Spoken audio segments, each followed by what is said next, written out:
All right, welcome everyone to yet another fun event, hopefully, from here at Med School headquarters. We're excited to have each and every one of you joining us.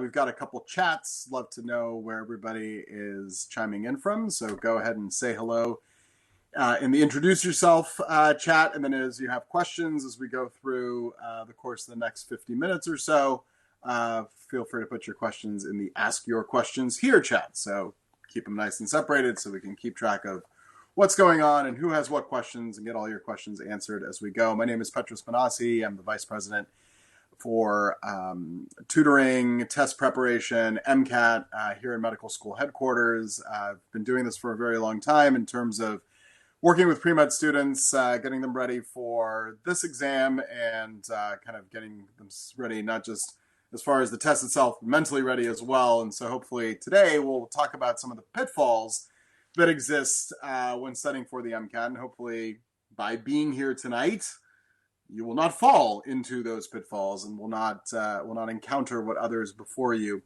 have seen and said, oh, I wish I had known that. I wish I hadn't done that along the way. This is an event that's designed for you. So ask the questions that you have, because that's what's going to help us figure out kind of what's going on in your minds and how we can help you with this exam and with this part of the application. Of course, medical school headquarters, we help with everything in terms of the medical school admissions process, from advising and choosing which schools, writing your personal statements, helping you craft your personal statements, your activities, coaching you as far as what types of extracurriculars would be beneficial to your application, then up to mock interviews. So all the things, basically, from start to stop in terms of medical school admissions. So happy that you're here, taking the time for this all-important exam. Of course, last week there was a flurry of events. There was this thing called registration that opened for the MCAT. So if you haven't already registered for the MCAT and you are planning on testing in 2026, you can register. So that's the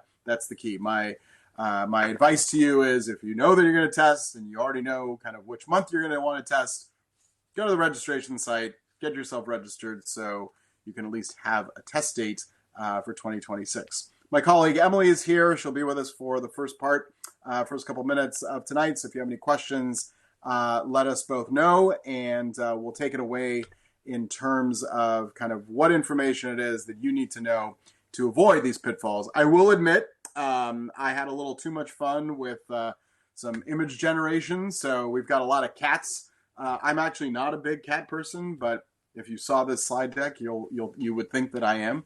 But they're all MCATs, so it's totally okay. And so here's our first one, the MCAT that is about to fall into the dreaded pothole. This is what you do not want to be, right? You do not want to be in this position where you might fall into one of these potholes or one of these pitfalls in terms of your MCAT studying and all the work you're doing. And I'll say this, having worked with pre-meds for a very long time, I can say it's really, really easy to fall into these traps that we're going to talk about here tonight, but it's even easier to fall out of them, right? It's even easier to make the correction.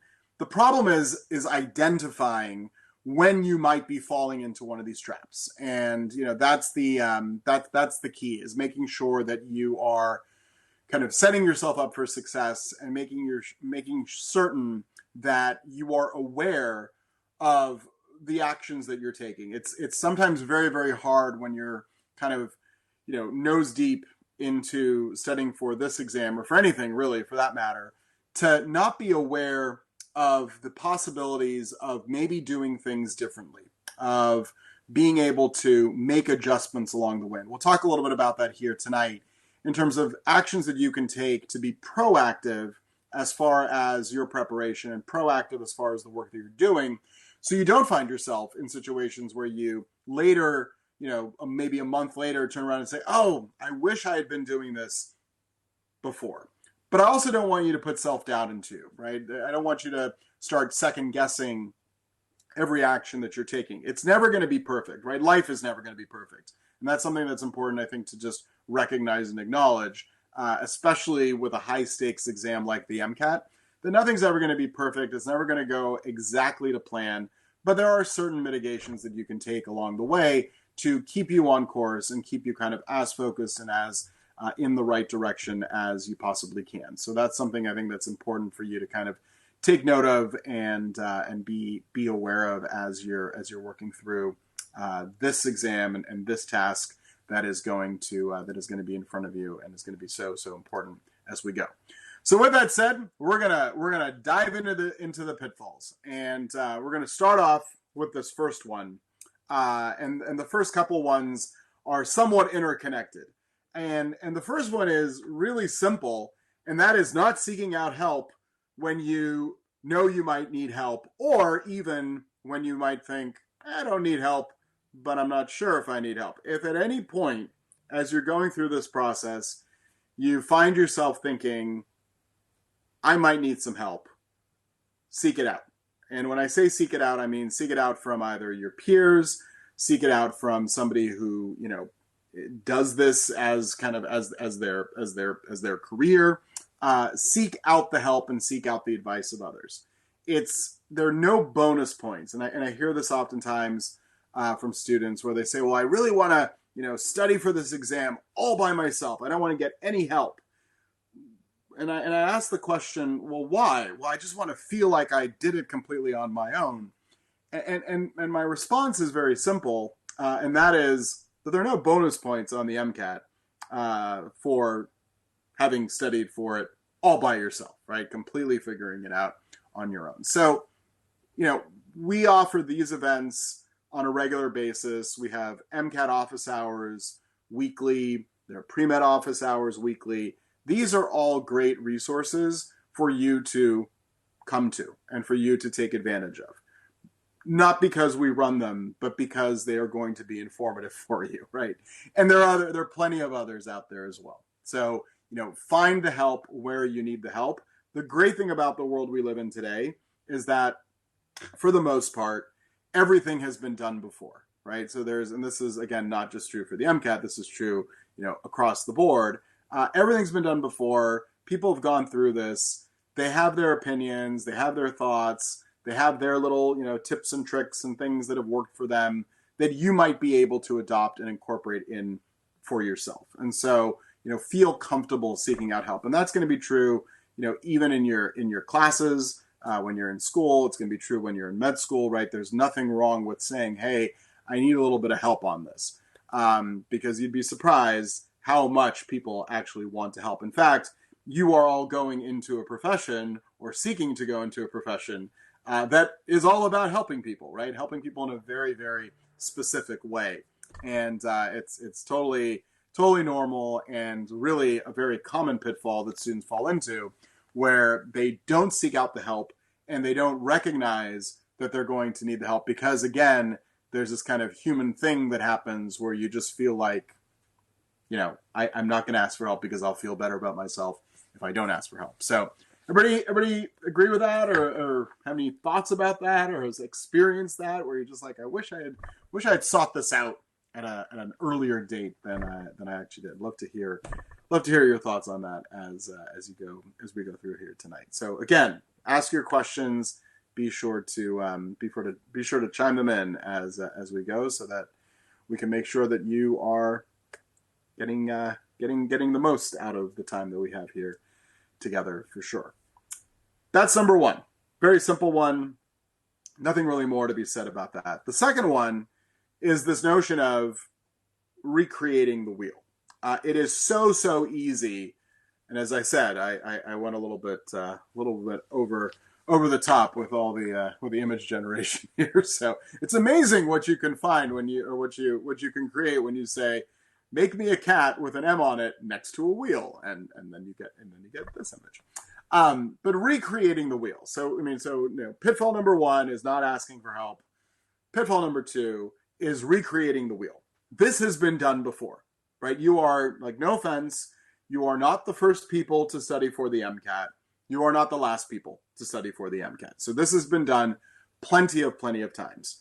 Unfortunately, there are lots and lots of forums out there, and tell me if you have maybe fallen to this at some point. There are lots of forums out there where people will post things that will say something to the effect of, I scored in the 98th percentile on the MCAT, and here was the plan that I followed. And you think to yourself, oh, perfect. I want to score in the 98th percentile on the MCAT. I'm reading this forum. I'm reading this person's entry. I am going to copy exactly what this person did, and I'm going to be good. And now I've not recreated the wheel. So that also doesn't work. In fact, that's the next pitfall. The next pitfall is this notion of copying and pasting just what somebody else did.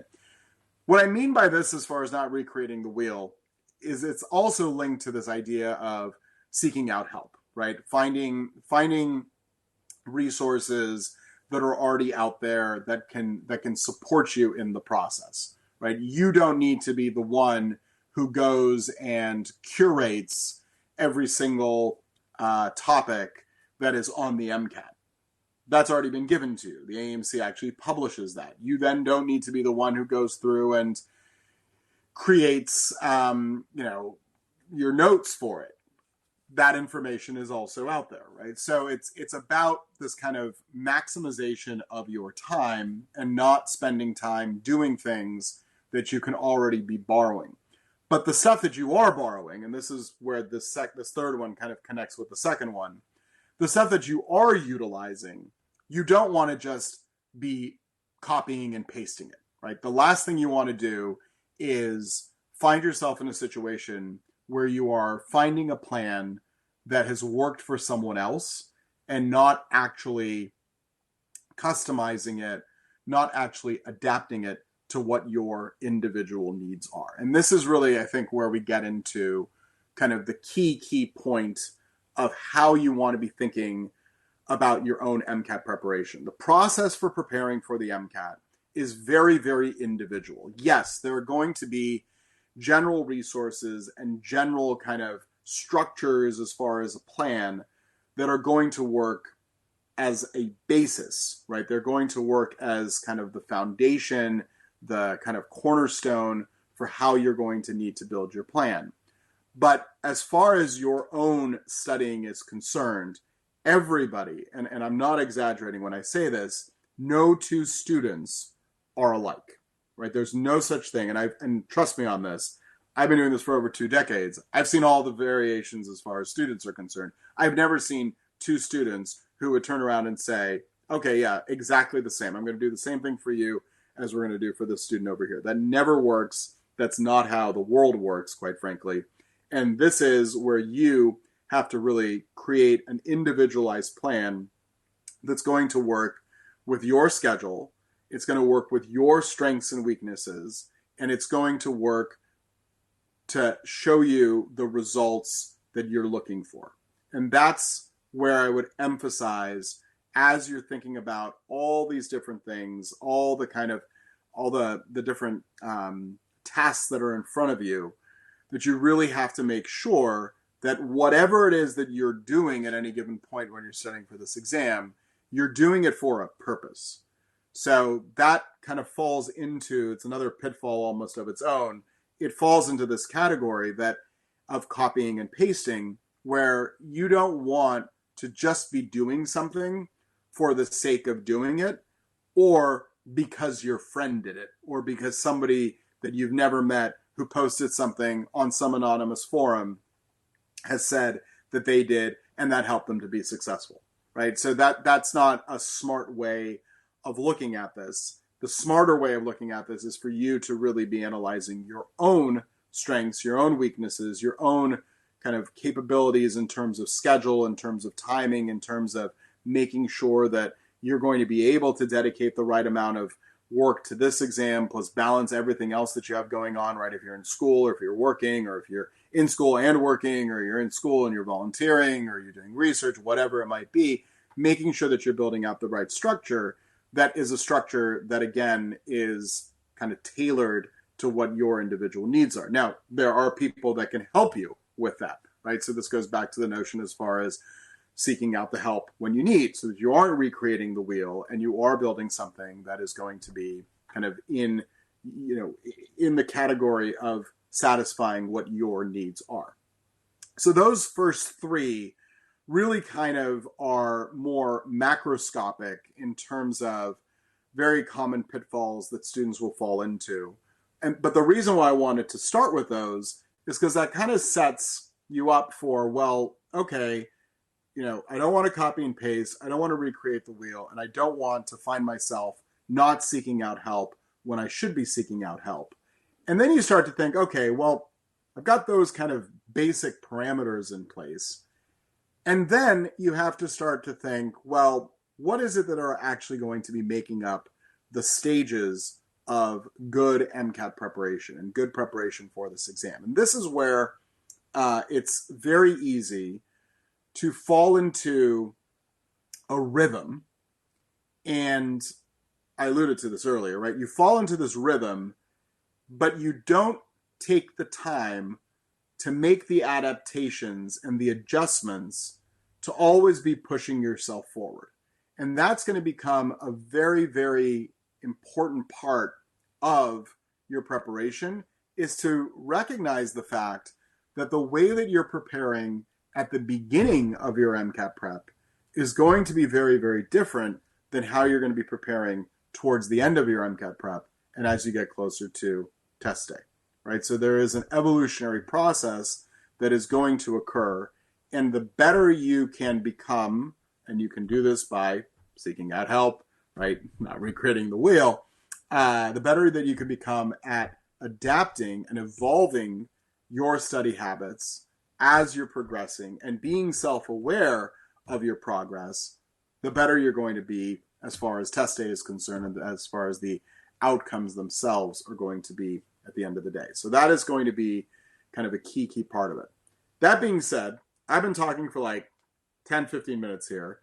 What questions do you have, right? What questions do you have? So type those in. I want to hear the questions that you have. So type those into the chat. Type them into where it says, ask your questions here. We want to hear your questions. Want to hear your thoughts of kind of how we can help you along the way as you're going through this. So type those in. And as you put them in, I'm surprised that not one question has come through. I feel like when we did this a couple weeks ago before registration was opening, we were bombarded with questions, good questions. So we want questions. So type those in as we're going through here, so that we can make sure that we're answering them accordingly. Or if all of this is making sense, give me a thumbs up. So let me know that this is all kind of coming together for you in terms of these first three pitfalls as they were. That being said, I will continue, but ask your questions and we will address them as we go.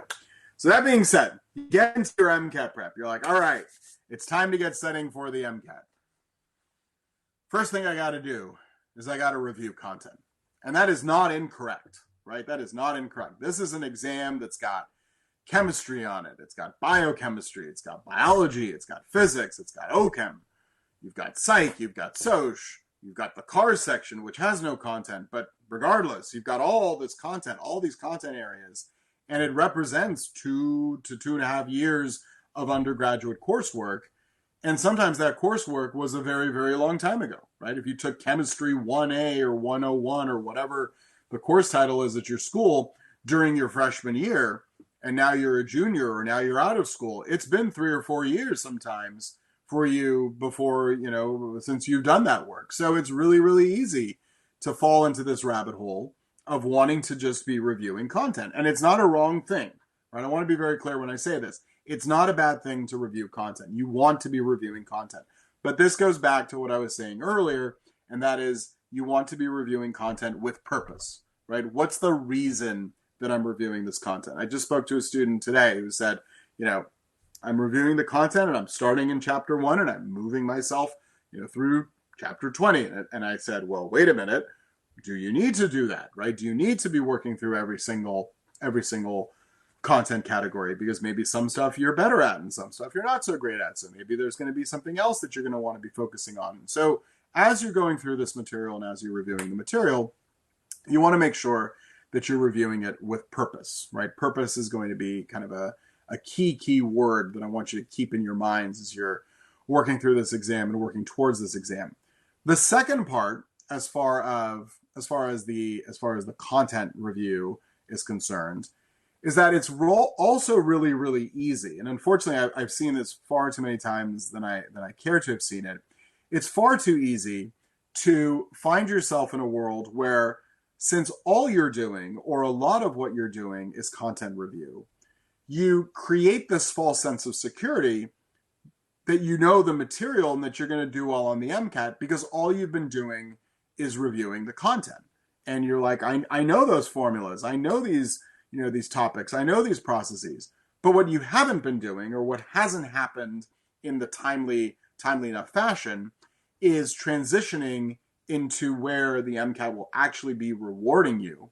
And the MCAT rewards you by you being able not to say or show that you know the content, but that you can apply the content, right? Being able to apply the information to the situations that are being presented to you in the form of passages and in the form of questions. The way the MCAT is designed, and this is not by coincidence, it is designed to require you to take information that you already know, take information that is new to you in the passages, and apply the information that you know to the new information that's in the passages to be able to interpret what the passages are saying, and then to put the two together to reason out an answer choice. This is the exact same skill that a physician is using on a day-to-day basis, right? Every single patient a physician sees, they're taking the knowledge that they have from before, they're taking the information that they have in front of them, and they're reasoning out a diagnosis, and they're prescribing a course of action, right? That might be an actual prescription, it might be surgery, it might be a change in lifestyle, right? Whatever it may be, that is what a physician is doing on a daily basis. And so really, really, really important to keep that in mind. Let's go to some questions. So Janie, how do you avoid spending too much time on one aspect of studying, content review before practice questions and passages? So the way you avoid it actually is by mixing it up. And Yanjin, this kind of aligns with your question, which is what would you advise best as far as interleaving content review and taking practice tests? That is the key, right? Early on in your preparation. In fact, so much of a key, I have a picture for you all, right? Early on in your preparation, imagine, and I've shown this before, so you've been to one of our events, you've seen this slide before. I'm not going to lie, like you've seen this before if you've been here. If you haven't, this is new to you, which is great. Over here on the left-hand side, that's the beginning of your MCAT prep. Over here on the right-hand side, that's the end of your MCAT prep. Early days, you're going to be spending more time in the dark blue, which is content review and critical thinking skills development, right? You're going to need to review content, develop your critical thinking skills in the early days. That's where you have to start. And this is a philosophy that I have just kind of not adopted, like that sounds very, very philosophical, right? But it's a mindset. And the mindset is start by starting, right? Somebody said this to me years ago, somebody I used to work with. She said, Petros, the best place to start is to start by starting. And I said, you know what? That actually makes perfect sense because we were working on a project. We didn't know quite where to start. And she was like, start by starting. Like, just do something. And I was like, great, we're going to do that. So we just started by starting. Same thing applies for the MCAT, right? Start by starting. Say, okay, let me start reviewing content review. I'm going to start reviewing content. I'm going to start developing these critical thinking skills. And there's this kind of knee-jerk reaction sometimes to, well, I got to start taking full-length exams. And my answer is no, you do not need to start taking full-length exams, right? You don't take full-length exams at the beginning of your prep. You take a full-length exam as a diagnostic to kind of see where you're at, to see how to guide yourself accordingly. But Janie, back to your question, and Jenna, back to your question, in terms of how to kind of know where you should be, it's a little bit of a delicate balancing act. It's a little bit of a dance, quite frankly. But early days, you're going to be spending more time on content, kind of learning things. But what you're going to slowly want to be incorporating, really right from the beginning, is practicing questions, practicing the application of those skills. Then as you get later and later, you're going to be wanting to incorporate more and more of the building of endurance, right? It's one thing to take the MCAT or to do an MCAT question with, unlimited time. You can do it on the beach, right? You can be sipping your soda or whatever while you're doing the questions. Like, that's one thing, but that's not how you take the test. You take the test under very defined timed conditions at a testing location, right? Very, very, very straightforward.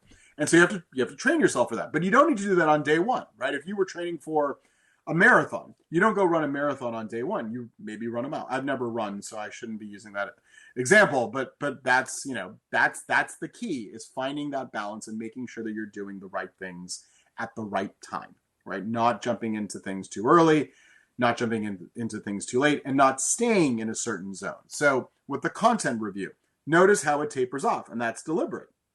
Because as you go further and further into your preparation, you're still going to be reviewing content, but you're not going to be doing it in a survey type way where you're starting at the beginning and ending at the end. What you're going to be doing is you're going to be allowing the questions that you're practicing with, the ones that you're getting wrong or the ones that maybe you're getting right, but you want to see if you can get them right faster. You're going to be using those to actually dictate to you what you should be studying, what you should be reviewing. Okay, we'll talk about comfort zones a little bit later on today, but keep that notion in mind, that you're going to be using your performance, your outputs, to define what the next input is, right? We think about inputs and outputs, right? I put something in to the machine and I get something out, right? I want to make a ball. So I got to put the rubber into the machine does its thing, and out comes a ball. Great. Input and output. With the MCAT, you have your input as far as doing practice questions. The output is your performance, but then that output dictates what your next inputs are going to be. You say, okay, I got these, 3 questions wrong out of 10. They all happen to be on ideal gases. Your next input is to go study ideal gases, right? To go review the formulas, to go practice some questions with those, to drill yourself with those. So that's really the key with it. Janie, to your other question, as far as like, how do you not overload yourself with resources? Overload is, I almost feel like that could be a pitfall that I could have put on a slide here, but it falls into this category. Overload is a real thing. The way you don't overload yourself is actually pretty simple. If you know something and you're performing at a high confidence in that material, then it's time to move to the next thing, right? And keeping an eye, of course, right, on the first thing. But then it's time to move on to the next thing. I've spoken about this at other events. We don't have a slide for it tonight, but this idea of interleaving, right, definitely is not just true for mixing it up as far as content and practice questions, but it's also true as far as content areas, right? Don't fixate entirely on physics. This actually happened years and years ago. I was teaching a class for, if anyone's from North Dakota, it was the University of North Dakota.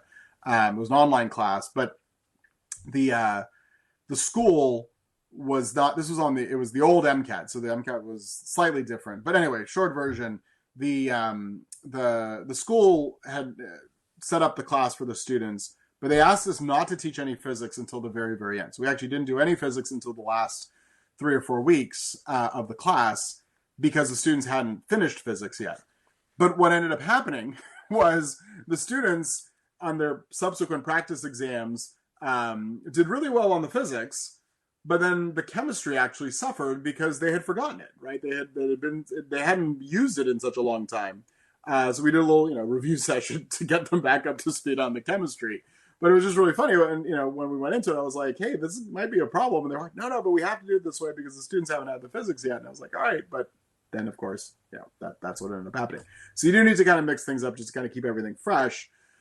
But at the same time, making sure that you're kind of keeping the ball moving, right? Not falling into that trap of, I got to fixate on this one thing and that's all I'm going to work on.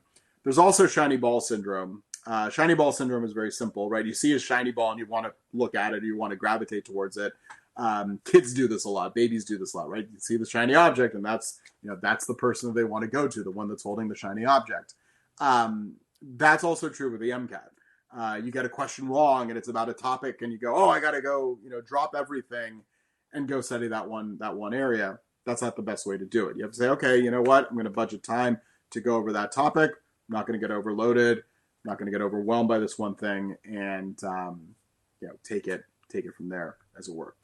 Stacey, what would you recommend for non-trads who are essentially relearning everything? So you're relearning it, or you're reacquainting. So one, I like to call it you're reacquainting yourself with it because you've learned it already, right? So you're reacquainting yourself with it. So that's kind of the first mindset to take into account. So it looks like you've been reading content books and doing flashcards and questions, but the reading's been taking a while. Here's the thing. Remember I said, whatever you do, do it with purpose. So I'll throw the question back at you for you to think and for everybody to kind of reflect on their own setting. Why are you doing the reading? Let me rephrase that. Why are you doing the reading, right? That's the tone I wanted to use, right? Why are you doing the reading? Ask yourself, why am I doing this? Am I doing it because I need to refamiliarize myself with everything? Or am I doing it because I've never learned this stuff or I totally don't remember any of it? Or here's kind of the challenge, if you will. Maybe you do some questions related to those topics, see how you do, and then use that performance to govern what you're going to read so it doesn't have to take as long, right? This is the idea of creating as efficient of a system as you can for yourself throughout this process. Efficiency is absolutely key. It's an overwhelming exam. There are something like 1,500 plus topics that are fair game for the MCAT. That's a lot, right? That is a considerable amount of information that you're responsible for. You need to get the wins where you can get the wins and define where it is that you're not getting the wins so that you can work on those areas and go get the wins, right? So this is kind of what coaches do. They say, you know what? You're good at X, Y, and Z. You're not so great at A, B, and C. Let's work on A, B, and C, right? You got the X, Y, and Z. Fine. Let's work on A, B, and C.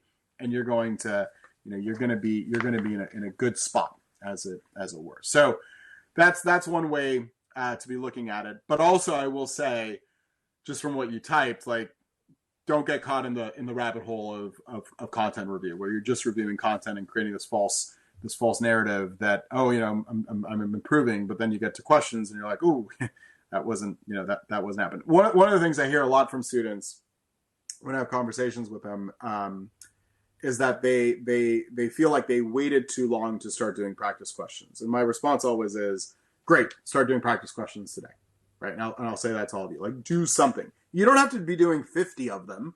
Do 5, right? Do 1. I don't care, right? Just get in the mode of doing practice questions because that is how you're going to ultimately be tested. So ask your questions. As I promised, we'll get them answered. So we've got a little more time to get those through. All right. So we've got MCAT, the preparation progression, right? We've seen this in terms of the content. I'll just couple this in there because it's in there, right? Is don't ignore developing your critical thinking skills. This isn't just for the cars section. This is for all the sections, right? The MCAT, this goes back to what I was saying earlier. The MCAT rewards you for being able to apply the information that you've learned. It rewards you for being able to extract information from the passages. That requires critical thinking. The earlier you can start developing those critical thinking skills, understanding how the test is actually testing you, the better off you're going to be in the long run. So it's not just content review early on, it's the development of those critical thinking skills. That is an absolute imperative. They go hand in hand for a reason, right? They go hand in hand for a reason. You can only get so far on the MCAT with good content. You can only get so far on the MCAT with good critical thinking. You got strong suits in both of them, you're going to get very, very far as far as the exam is concerned, as far as the score is concerned. So make sure that you are thinking about those things in a very connected fashion as you're working through this. All right. So those are interconnected in that sense that you have to kind of be thinking about this from the perspective of how those two play hand in hand. You are learning how to play this game, right? The MCAT is ultimately a game at the end of time, at the end of the day. So you need to learn how to play the game and how to play the game well. I'm not saying you need to learn how to play the game and remember how to play the game 10 years from now, but you need to learn how to play the game for the purposes of test day. The good news is the skills that you develop for the MCAT will help you when you're studying in med school, and they'll help you when you're studying for the licensing exams. It's literally the exact same skills. So you're kind of already studying for med school now versus later. Shilpa, realistic time frame where you completely dedicate to studying for the MCAT, or is it better to spread the preparation out over time? So here's the deal. You will need to spend about 300 to 350 total hours. That includes taking practice exams. That includes any tutoring or any MCAT preparation programs that you end up using or decide to use, any flashcards, all the things, right? All the things. 300 to 350 total hours of preparation is in your future. That being said, studies have shown that cramming for exams is not as effective as spreading it out over time, except in certain circumstances. Let me give you the example that I think works best for you. I live in California. I've shared this before, so you've been to an event, you've heard my story. But I live in California, where you are randomly chosen every 10 years or so. They randomly choose some people. When your license your license expires every 5 years, but every 10 years or so, you can be randomly selected to go into the dreaded DMV and take a half version of the written exam. I think they're starting to do it online now, but this happened to me the last time I had to renew my exam, my driver's license. I had no speeding tickets. I had nothing, perfect driving record, and yet I was randomly selected to go and take this exam. Little do they know that they were having somebody who works in test preparation come in to take an exam. Now, I hadn't read the California driver's manual since I got my license for the first time 2 decades ago. So I went to the DMV and I grabbed a paper copy of it, because of course they sell paper copies of it. I grabbed a paper copy of it, and in the hour that I was waiting for my number to be called, I read through the booklet in its entirety from cover to cover, right? Went and took the test, got every single question right. Maybe I got one wrong. Story sounds better if I say I got every single question right. Got my renewal, no problem. Next day, completely forgot all the rules of the road, right? I know how to drive. I haven't hit anyone, thankfully, walking or crossing an intersection ever. Fine. But if you tell me or ask me that the proper speed to, enter into a freeway is what, I probably couldn't tell you. Moral of the story is that worked in that situation because I literally was able to read it and go take the exam right away. You can't do that for the MCAT. You can't study for the MCAT the night before or the 5 hours before you go take the thing. So you're already in this situation where you have to spread your MCAT preparation over time. That being said, depending on the intensity, right, as far as how much you're going to be studying, generally speaking, you don't want to be doing more than 20 to 25 hours in a week. So if, let's say you're not taking classes, you're working very minimally, then you could potentially do 20, 25 hours a week. But even then, you're looking at 3 months or so as far as your preparation is concerned. General recommendation that I give to everybody is try to spread it out over 4 to 5, maybe 6 months. You don't want to go too long with it either, because if you go too long with it and you only do an hour every week, then you're not going to get that retention, that practice. You have to find a rhythm, though, that works for you. And this goes back to, not necessarily trying to recreate the wheel, but also not necessarily copying and pasting. You have to find what works for you. If you find that you're getting exhausted and you're not taking enough breaks, that means you're not going to be retaining the information as well as you could. So that's not going to be good for you, right? So you have to find what is good for you. And also make sure you keep your kind of physical health, right, and your mental health in check as you're going through this process. It's easy to get overwhelmed. Go for walks, right? Just go sit outside, right? Go do something that gets your mind off of the MCAT every now and then. And quite frankly, hopefully, I'm sure there might be some parents in the room.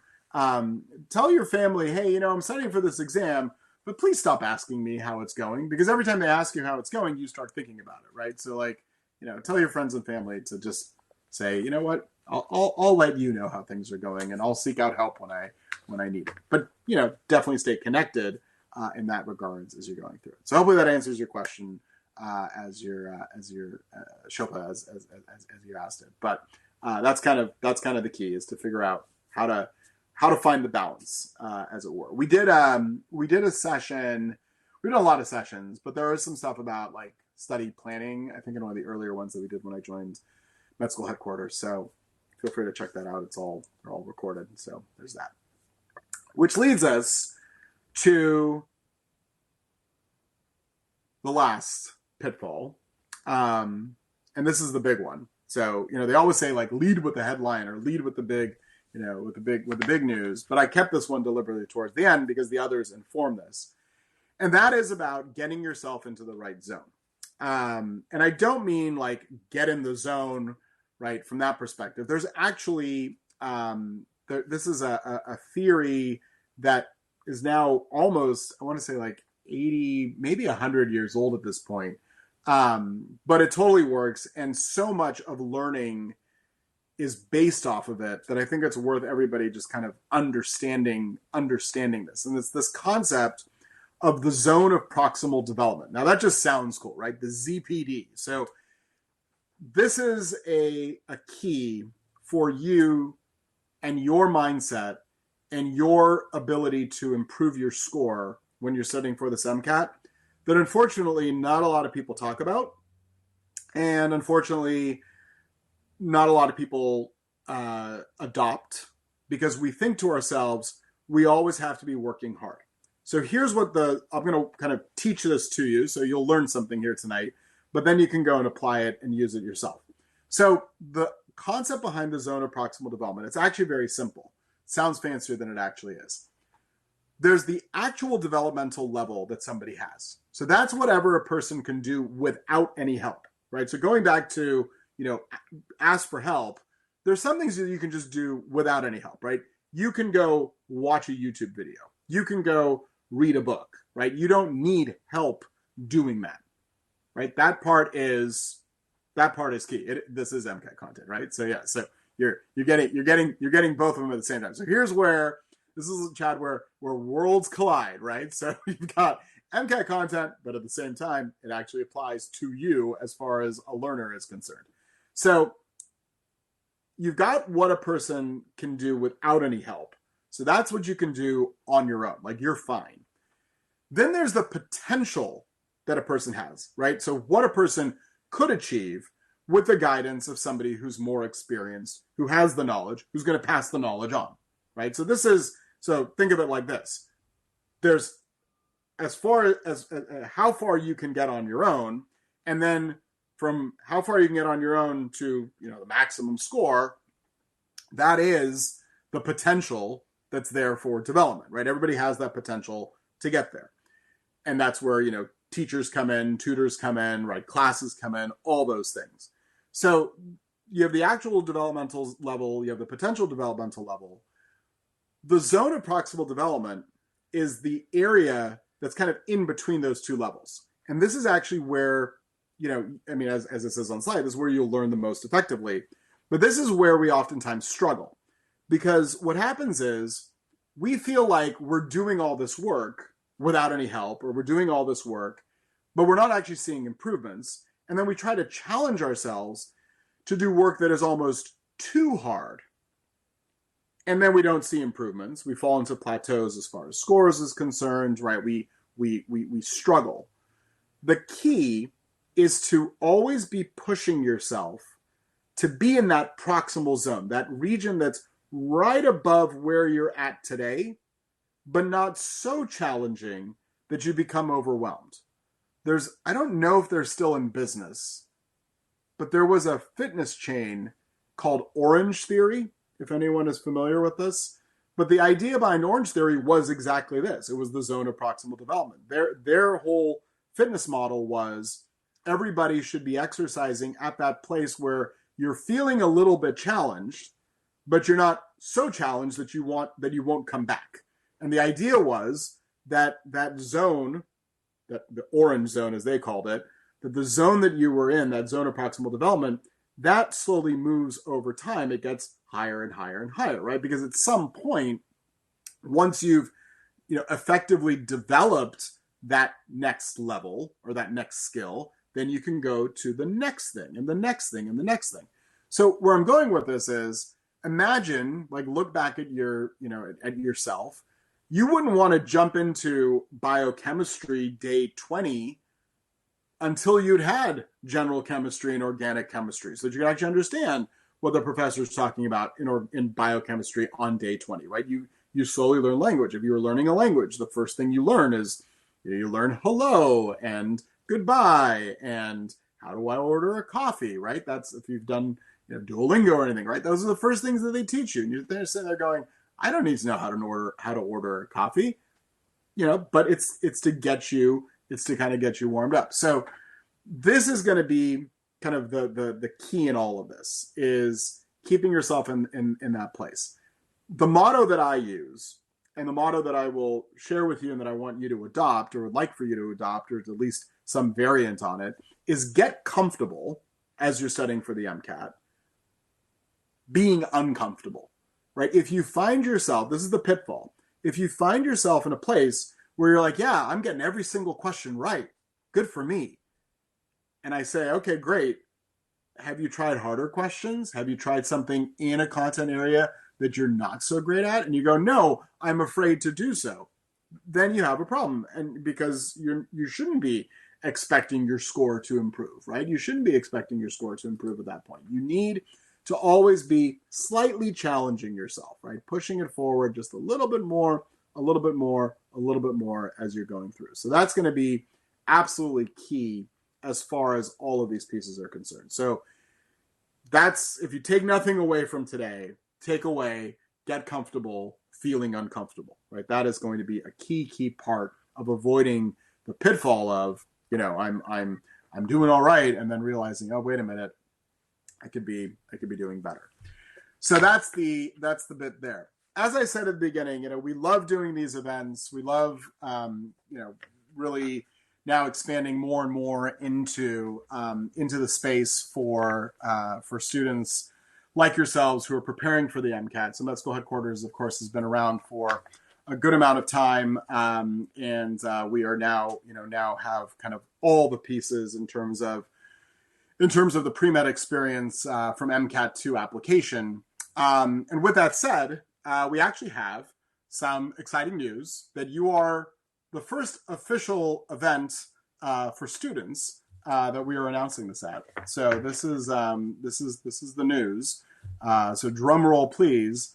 As I said, we do have all sorts of ways to help students, from events like these to our tutoring services that we have for MCAT preparation. But coming very, very soon, and by very, very soon, I mean if the slide will progress forward, coming very, very soon is going to be a new thing. We are going to be running over the course of the winter break period of time. We're going to be running a series of we're calling it the Winter Immersive. So the idea for the Winter Immersive is for group learning, so not one-on-one tutoring. It's group learning, which will be entirely problem-based learning and problem-solving learning. So really kind of all the things that we've been talking about here today in terms of taking questions and learning how to apply the content and figuring out what content it is that we need to know for those questions and for those passages, and to really train you to become masters of the MCAT. The idea behind Winter Intensive is really, it's twofold. It's one, to take advantage of the winter break time, right? Winter break is a great time to be studying for the MCAT, especially if you're taking it in January or February. That is kind of key season to be taking the MCAT. The Winter Immersive is going to be designed for students who, the ones that are testing in January or February, you've already done a lot of the content review. You've already done, you've done the work. So it's kind of a capstone, if you will, right? To really get the opportunity to work one-on-one with our team of faculty through classes in these group sessions, to go through kind of a series of problem-based learning and problem-solving sessions as you're going through. So that is coming very soon. We're finalizing the start dates. Hopefully we'll have that by the beginning of next week. We just got a couple things to tweak in terms of the day that will be actually starting, but we're aiming for sometime in like mid-December to mid-January-ish. There'll be about 2 to 3 sessions per day, depending on the day. Obviously, we will take some breaks through there so you can take full-length exams. But more importantly, everything is going to be recorded. So if you wanted to, come to a session, but you can't make it to another session because of the time of day, they'll be all recorded, so you'll have access to those as well. I don't have the cost yet, Chad. That is also part of what we're finalizing, but because we have this event today, I wanted to start letting people know about it.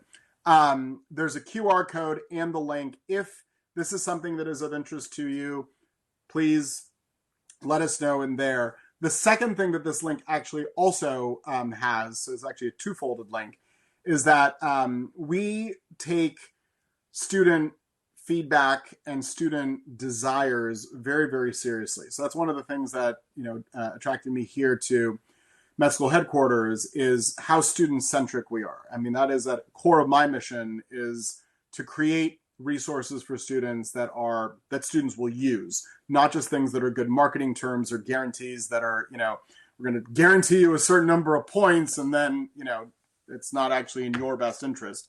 So with that said, we have lots of stuff that we're in the process of developing, and we'd love to hear your thoughts on it. We might do some like one-on-one focus group type things, et cetera, et cetera. So if you're interested in participating in something like that, there's also a link in this form, or there's also information in that form. So click on the link, or I should say, copy the link, or scan the QR code and take it from there. In the meantime, if you are setting for the MCAT for those January, Siri, go ahead and grab the QR code that's there. I can also paste it into, let me paste it in the chat just so that you can all click on it. Let me just open it up on my computer here real quick, and we can do that too. We can do this in all sorts of ways, right? So that's the, yep, that's not it. That's it.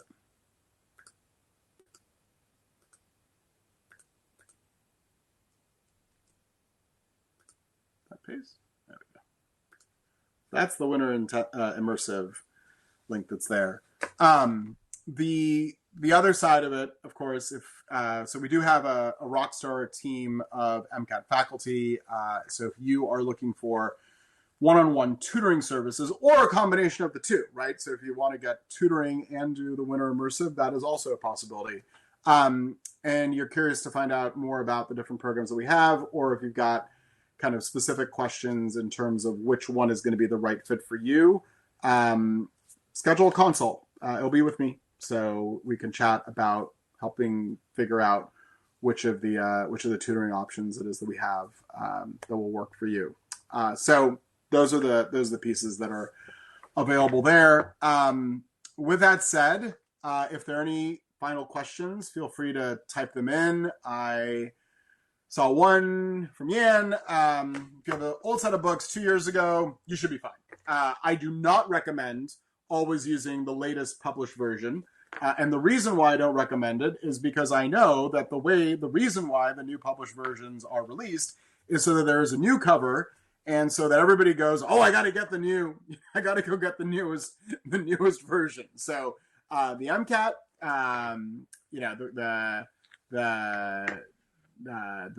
the key is that it's the MCAT content really hasn't changed. Companies will change fonts, they'll change formats, they'll change covers, but if you look on the inside, it's all pretty much the same. Ask me how I know. So that's all I have to say about that. So keep that in mind. Every now and then things, obviously, typos get corrected, right? They might write something a little differently so that it's explained a little bit better, because there were a lot of questions to that, or issues with something. But for the most part, you're good. Rakaya, good to see you again. If you are the same Rakaya that I am thinking of. Once you finish the content review, best way to tackle the application practice phase: questions. That's the key.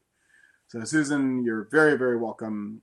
Emily had to step out. I will pass that along to her as well. And Janie, if you filled out the QR code, that's all you need to do for right now. So Emily will be in touch as we move forward. So that's the key. So yeah, so Siri, fill out that other link, and we'll take it from there. So okay, got it. Any final questions before we wrap up? I even have a slide that says questions on it, but we don't need that slide. So you're all very, very welcome. Thanks for joining us. Remember, premedevents.com. That's the place to look. That's where we post all of our pre-med events. I can assure you that we'll be doing plenty more over the course of the next year. So, stay tuned for that. We have MCAT office hours every Tuesday at 4 o'clock Eastern, 1 o'clock Pacific. We don't have it next Tuesday because I, along with Dr. Gray, will be at the AMC conference learning about anything that might be updated, MCAT, application, all that good stuff. So when we come back the following week, we look forward to telling everybody about what we learned. So, and maybe we will have learned nothing. So, Dika, whatever question, source is good for you.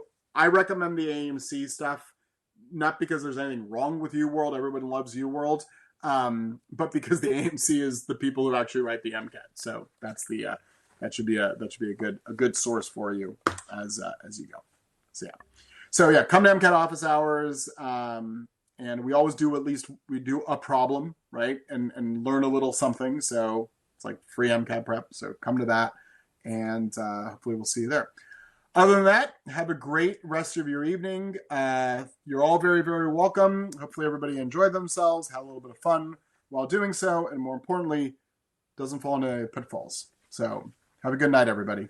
Take care.